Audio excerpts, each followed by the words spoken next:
want to talk today about how European and Japanese e-bike motors cannot climb as steep a hills or long a hills as the American-built Optibike Powerstorm motor.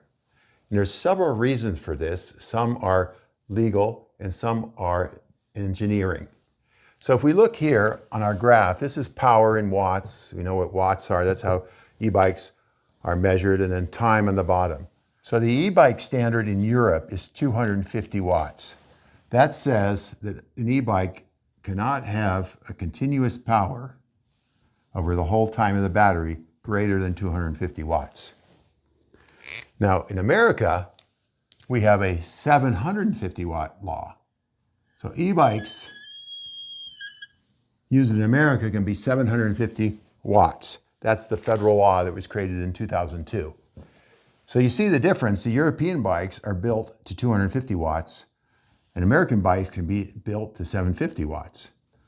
Now, the European bikes will do things like when you accelerate, the power will go up like this, and for a period of time it might go across, and then it has to always come back to the 250. It cannot sustain anything higher than that. That's not legal.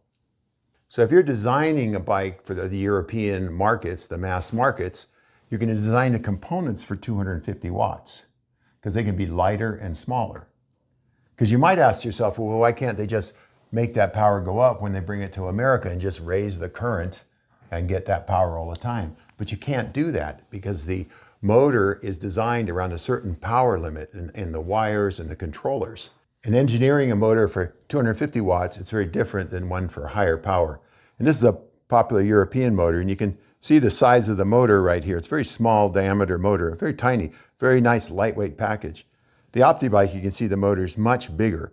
The bigger the motor is, the more power it can put out, the more power it can sustain, and the more efficiency it has at higher power. And if you run these motors that are designed for 250 watts higher, they'll overheat, they'll get very inefficient. And you just can't do it. The electronics can't do it. The wires will melt. So you've designed a bike around the 250 watt, which is in Europe, Japan, Taiwan, a good part of the world. Australia has this limit, but the US has this 750 watt limit. Now Optibike is designed and built in the USA, and we've always designed it even above these limits, but the 750 watt is where it's designed for. It can handle that all day long, and it can even handle higher powers in the off-road versions. So that's why the European bikes, when they ship them over to America, they may say they have more power, but they're still stuck with that motor. It can't sustain this, not over an hour or something like that on steep hill climbs.